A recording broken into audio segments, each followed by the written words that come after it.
to today's broadcast of North Idaho College Public Forum. The crew is comprised of NIC television students, and your moderator is North Idaho College political scientist Tony Stewart. The subject involves the Russian language and also some aspects of the Russian people in their life. In order to carry out this discussion, we're very happy to welcome to the program Mr. Vance Garrett. The reason Mr. Garrett was chosen, he is a retired Navy Chief Communications Technician, and his responsibilities as an expert on the Russian language was to be involved with translations and communication systems for our Navy in relation to the Soviet Union. At present, he is living in Idaho, and he is the district court reporter for Idaho's 1st Judicial District Judge, James F. Judd. Mr. Garrett, it's a pleasure to have you on our program. We look forward to talking about the Russian language and also some of the experiences you had during your days with the Navy. Pleasure to be here. And as always, I'm very happy to have regular panelist Janelle Burke, who is an attorney in the state of Idaho. And we're very pleased to have Rich Cook as a visiting panel member, who's also an attorney and is serving now as the law clerk to Judge James F. Judd. And I shall ask Janelle Burke to commence the questioning. Well, Vance, this is the year of the Goodwill Games, and they're going to be held across the state of Washington during the summer of 1990. And there are going to be a number of athletes and visitors from several countries, but among them are going to be a lot of Russian visitors and athletes. Can you tell us something about the Russian language? What is similar to our English language in the Russian, and what are the distinctions between the English language and the Russian language? Starting first with some of the similarities that you find. They're constructed the same, and the Cyrillic alphabet is used in Russian, and it is 32 letters, where we use 26 R's. They have in the 32 letters a soft and a hard sign that aren't actually spoken. They influence the letter before it. Their languages are similar in that they conjugate their verbs, they decline their nouns, nouns have to agree with the verb in tense and person, and so that way the languages are similar. We were talking a while ago that the Russians don't use any articles, the "the," and they just drop them, and a lot of their language is in the verb. I was explaining the word "I" in Russian is "ya." The verb to go is idits, I-D-I-T, hard sign. If you say "I am going," you say "ya idu." That's "I am." If I say "you," meaning she is going, it's "ana idut." And the he, she, and it are the same. On is he, idut. They are going. But the "are going" is in the verb, and if you say "I'm going to go home," they don't say "to go home." They just say "ya idu," home is Des Moines. "Ya idu Des Moines." I am going to go home, or I am going home. What are some of the differences then in the language? Well, of course, there are a lot. Oh yeah, there's a lot. The Russian's a glottal language, and a lot of it's spoken from the throat. They roll their R's awfully heavy, and I never did. I went to language school in Monterey, California, at the Army Language School in 1960. And I never did learn to roll my R's well. A good Russian can really roll the R. He'll just get it. And the language is glottal. A lot of it comes from the throat. They have a cuss sound, and it's a glottal language. And they also use a different alphabet, of course, than ours. The Cyrillic. They have the Cyrillic, and I think that was named from Saint Cyril, one of the saints. The Russians were influenced a lot by the Ottoman Empire, which was down the Greeks, and I think a lot of their language came from that, quite a bit of it. Do they have a lowercase and an uppercase like we do, or do they have only No, they have a lower and uppercase, and they write in script as we do, and print like we do, the same. A lot of them are Greek letters, too. You know, the Cyrillic alphabet has a lot of Greek. The F, for example, is a Greek F. Can you show us just a couple of words? Well, I wrote, which would be the best way just to hold it up right there. Right there? Right there's fine. This is "Kak vy pojivayete." It looks And what hard. does that tell us? It says, "How are you?" Kakvy pozhevayatye. They have the K-A-K, you can see it. The Russian V is a B. This is called the soft sign. Miyaki knock, they call it. It's soft sign. Yeri. Yeri. I'm not soft sign, I'm sorry, excuse me. It's the Yeri sound, and it's vui. And it means you. Vui is you, and it's you sort of swallow the oui sound. And it would be oui in French, but you say vui. Kakvy pozhevayatye. Po. This is the zh sound in Russian. This is the E, I. V-A-E-T-Y, and it's vi, and their yeah sound, E is a yeah sound. Vayetye. Pozhevayatye. Kakvy pozhevayatye. You say, Harasho spasiba. I'm fine, thank you. And that's roughly. I also took the liberty of writing North Idaho Forum, just translating literally the letters, and this is North, and the Russians don't have an H, they have the K sound, and they wouldn't put it on there if they were trying to write North Idaho Forum in Cyrillic. They'd just say N-O-R-T, North, I-D-A-H-O, Public Forum, I'm sorry, P-U-B-L-I-C-F-O-R-U-M. And you can see the Greek letters in there. The Cyrillic language, Cyrillic alphabet has Greek letters, yeah. We've done the show for 18 years, and it's the first time we've had North Idaho College Public Forum put in another language. So there's always something new to our program. Well, and that's the way a Russian would say it. He would say North Idaho Public Forum. He wouldn't try to translate it into Russian. Yes, thank you. Rich Cook.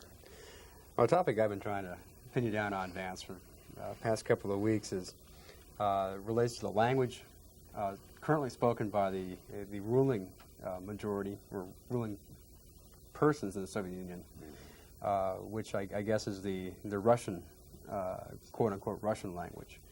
I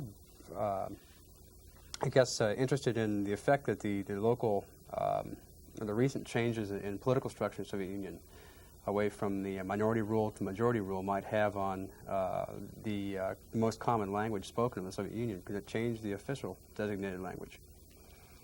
The Russians, a long time ago, I forget what year exactly it was, the Soviet Russia consists of 15 republics, and the biggest one is the ones that speak Russian, and it's about 150 million people. And they speak the Russian language. The rest of them, the republics that they've conquered and through various means over the years, speak Lithuanian, Moldavian, which is the only Romance language spoken over there. They speak Romanian. But there's Lithuanian, Latvia, Moldavia, and then Georgia and Belarusia and White Russia. And then all of the ones down along the Caspian where they've been having the troubles lately speak a language called Turkic, which is Muslim. I mean, the Muslim language. Turkey doesn't speak that anymore. A man named Kemal Ataturk got them out of the script language and put them into a Romanized alphabet, and they use Turkish, and also got the women out of the veils, by the way. But anyway, the bulk of those languages down along the Caspian and the Black Sea speak Turkic. Back in the late 1800s, Mother Russia, from Moscow all the way to the Sea of Japan, wanted to get these republics, the other 14 of them, to speak Russian, and they put a big push on. This was the mother language they were going to learn how to speak. The people didn't want it. They wanted to maintain their own. Lenin saw that later on and tried to change it back, but they tried to force these other countries to speak Russian. They didn't like it. The Estonians, the Latvians, none of those people liked it, and you can see in the day the effect that it's having on what's going on today. They all want their independence. And I think you'll see it more along those ones down along the Caspian and Black Sea and over toward Mongolia, too. Is it possible that, given the political changes occurring in the Soviet Union, that we might see a change in language as ethnic majorities begin maybe taking a bulk of the power? Well, I don't know they're going to get a bulk of the power, but I think you're going to see them go back to their own languages. They never wanted to speak Russian to begin with, and they look on it as the Tsar's language, I guess, if you will, or the King's English. The Russians have, however, taught English in their schools, in their own schools, and I think that's because they recognized that English is becoming the diplomatic language of the world. Russian certainly isn't, and French isn't anymore. And most of the countries in the world are trying to teach their people English so that they can communicate with us better, and I think the English is replacing French as the diplomatic language, and the Russians saw that a long time ago. I have another question on language, and I want to get into some experience you have in the Navy, but in some languages, when you're trying to translate, particularly in written form, into another language, there are just some words that just will not translate. Even from the theological perspective, there was real difficulty in translation of Bible into English and so forth. Are there any terms that are in the Russian language that you just cannot find any words in the English language to make that transfer, that you have no choice but to use the Russian I think word? the Russian probably has more words with more nuance that we don't use. I can't think of one offhand, but they do have words with special nuances that we don't have, that because of their history they used them. We never had the need for them, but conversely they don't have words that they need. And I was telling Rich while we were waiting to go on that the Russians came to Squaw Valley to the Winter Games in the late 60s or early 70s, I forget when it was, and because Russia didn't have many automobiles, these athletes, the skiers, didn't know how to say park the car, and they had rented cars in San Francisco and they didn't know how to park it. They invented the word parkavas. They just took our word park and added an O-V-A-T hard sign on it and made it a verb, to park. And that's common in Russian today. They say to park the car, you say parkavas. Ya parkavаю automobile. I'm parking my car. So they pick them up, and they did that a lot of their language, because they didn't have words. They picked up a lot of German words. And as the missile technology increased, they had to pick up words that we use for missile terminology in the military end of it, lingo. I want to get into some of your experience, and I'm very sensitive and respectful of the fact that there are things that are classified that you cannot talk about. But I introduced you on the program as a former Navy Chief Communications Technician. Would you tell us a little bit about what your responsibilities and duties were? I know that you were, because of your expertise in the language, that you worked for the Navy in relation to what our military need to know about developments within the Soviet Union. Well, I spent 20 years in the Navy, and I guess about half of it was as a linguist. I went to the Russian language school in Monterey in 1960, I think it was, or 59. And then I went to Turkey, and then back to Washington, D.C. I'd served several tours in Washington, D.C., and I had worked for the Naval Security Group. And we are an open society. We tell the world about our military. I don't think there's another society in the world that is as open as we are. All over the years, the Russians never told us anything about their capabilities. In order to know what an enemy or a potential enemy's capabilities are. I won't say an enemy, a potential enemy's capabilities are. You have to find out. You have to go in and say, hey, tell me how many ships you got, planes, where they are, what they do, and how far your missiles will go, and how good are they. They never told us any of that. The Iron Curtain was very effective, and so was the Berlin Wall. In fact, if I can interject, prior to Gorbachev, I'm sure our government had a way of knowing, but publicly, they wouldn't even talk about how much of their budget they spend in military matters. Now they're discussing some of those Now they're things. discussing it. And in order to find out, we had to have an intelligence system in place with people trained to try to find these things out. And that was the main responsibility. In your work, in some cases, was it taking documents that we had and translating those, or was it a listening system where you could listen? No, I was in the communications intelligence end of the business, and I wasn't in the document side. It's funny about our country, the CIA has a huge organization. I worked for the National Security Agency at times, and one of them's responsibility may be documents, the other may be communications. Ours was communications. Mm-hmm. And so you were picking up information that we could have for our security? Well, just trying to find out what everybody's doing. Yeah, thank you. Yeah. Janelle Berg. Well, you alluded a little bit earlier to the role of the English language becoming perhaps the diplomatic language of the world. Some predict that it will become a universal language. What And there are some people who don't think it's necessary then to learn a second language. And I've discussed with you before, we've talked about the importance of people being multilingual. What do you think is the importance with respect to businessmen, students, and persons who travel? Starting first with the businessman, why do you think a businessman should be multilingual or know the language of more than one country? Well, if you're going to do business with anybody, I think they tend to trust you more if you can talk their language, or at least you show an interest in it. I lived in Japan for a couple of years in the Navy and lived out in a Japanese house. I found it was I had to, in order to protect myself too, I had to learn at least to say how much does it cost, and that's too high. I had to learn those things just to survive. But it flatters anybody. If you take the time and trouble to learn their own language, I think they'll trust you more. I think, too, you'll understand sometimes when they're talking, what they're trying to say, and these subtle nuances that Mr. Stewart mentioned, if you know a few of them, that it helps. You just do better from the businessman standpoint, I would think. And I said it flatters people if you take the time and trouble to learn their own language. Plus, it's a fascinating study itself.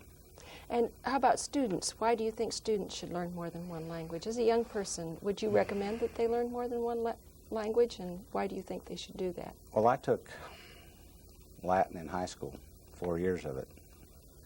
And the test I took to get into language school was Esperanto, and I'd never heard of the language.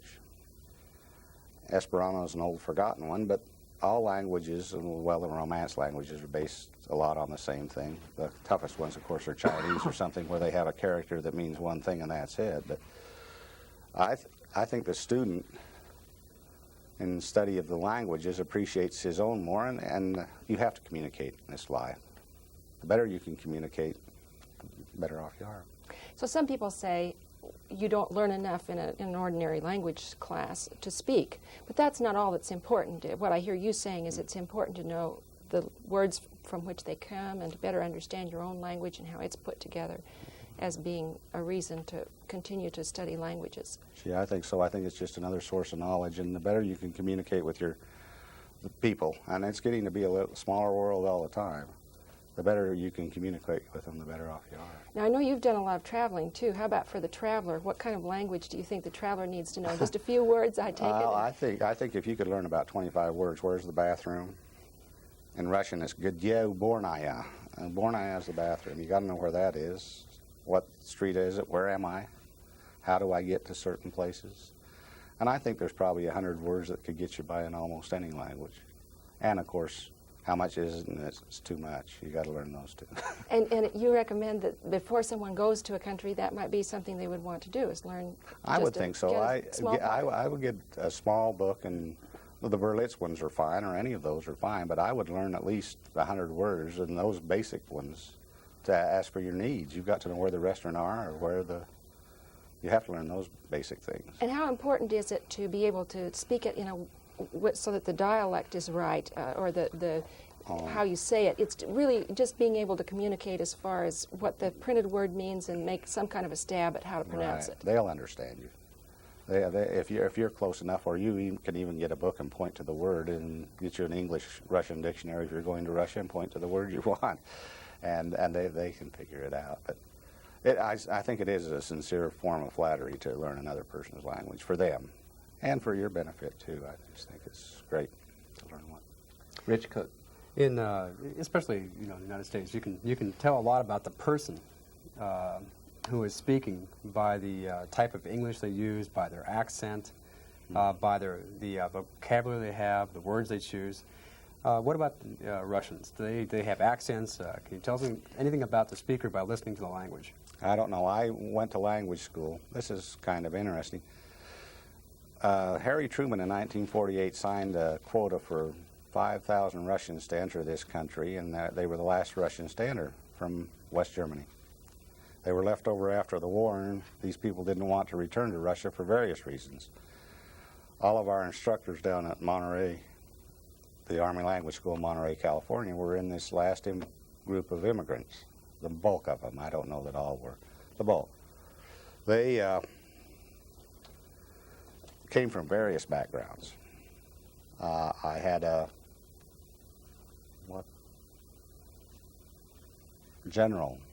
Russian general named Markov that had spent all of World War II in a Stalag prison camp. He didn't want to return to Russia for the obvious reason.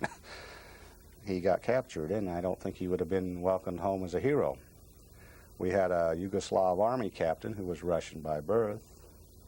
We had some of the Russian intelligentsia that were left from the Tsar's times, a couple of women teachers.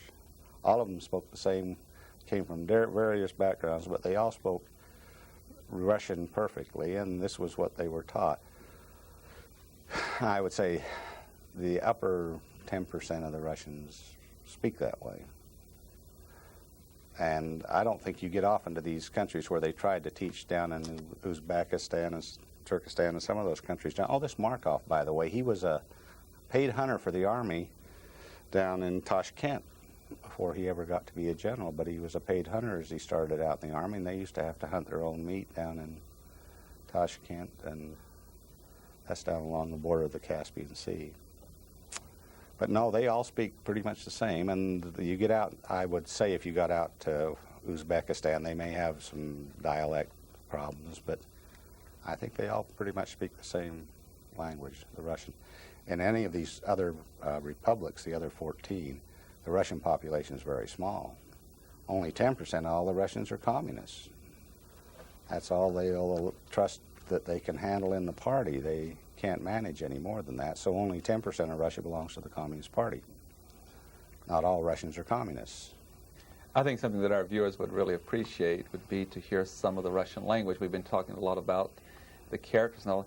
If you don't mind, if you would make a statement in Russian and then translate it for our viewers in English. Oh, they have I showed you the unfamiliar form of you, we. The familiar form, if you talk to your wife or your children or a close friend, is T. They have a familiar form of you, and it's T. And you say, if you tell your wife she's beautiful, you say T krasivaya devushka. Krasivy is pretty. Feminine is you add the a-ya on it. Devushka is girl. You're a very pretty girl. Ty krasivaya devushka. You're a beautiful girl. Skolka, how many? Skolka vam yet. L-yet. Vam is to you. Skolka is how many to you yet, years. Literally translated, that's the way you'd translate it. How many to you years? How old are you? Skolka vam yet. You say, how old are you, Tony? How old are you? But I'm asking you. Yes, I want to ask you another question.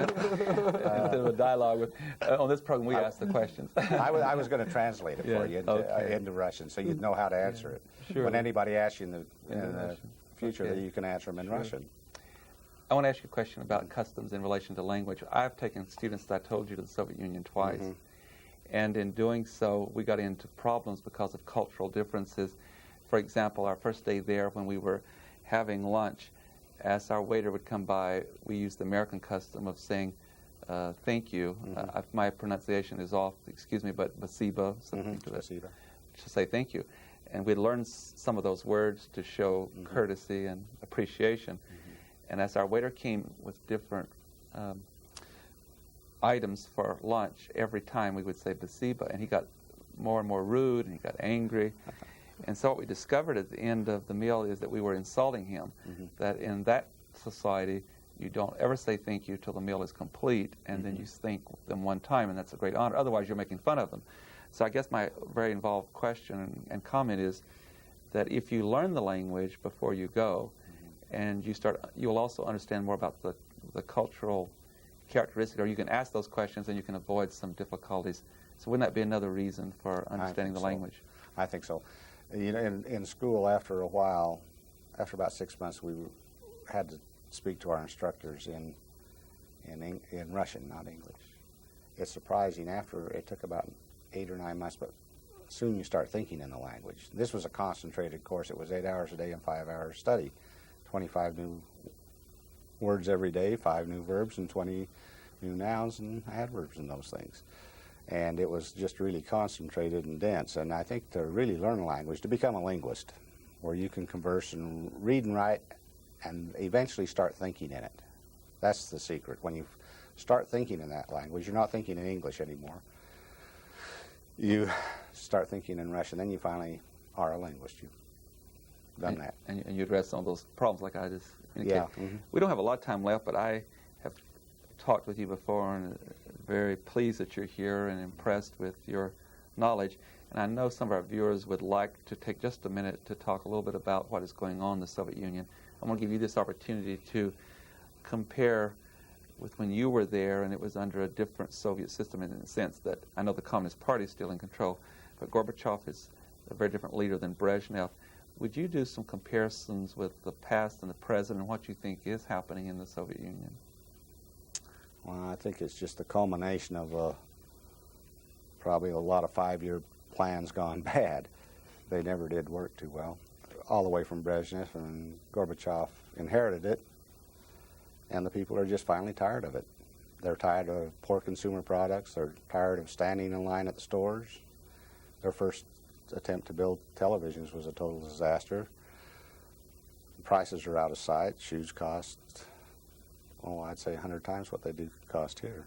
There just aren't enough consumer goods, and the people are finally tired. The Russians did let a few people have land to grow vegetables and stuff on, and it worked. And other people saw this. We tried to get in and educate them through Voice of America and other ways about the West, and I think probably finally got through to them. And I think this is Gorbachev finally recognized if he didn't want to foment a revolution in the future, now was the time to make some changes. On my 2 limited visits to the Soviet Union, that was my observation, that economically they were so far behind the West, and the United States in particular. It was like going back decades as far as transportation or food, what they had and so forth. We're just about out of time, but also the day before we taped this program, I know that Mr. Gorbachev announced some proposed changes in the agricultural field where the land would continue to be owned by the state, but allowing families to lease family farms and to even build homes on them. So that is another admission, isn't it, that the economic system has failed. It's failed, yeah, I think so. I wish we could continue this. I do too. I just got the signal that we're out of time, and okay. I know the panel joins me in thanking you and wishing we had more time. You have been so informative, and the language you've discussed has been a fascinating program for us, and we thank you and would invite you back at some time in the future. It's been my pleasure, thanks. Ladies and gentlemen, we hope you've enjoyed our program and our interview with our guest, Vance Garrett, who is an expert on the Russian language. I'd like to invite you to be with us again next week at this same time when we will discuss what we believe to be an important subject. Until then, please have a good week. I am Tony Stewart.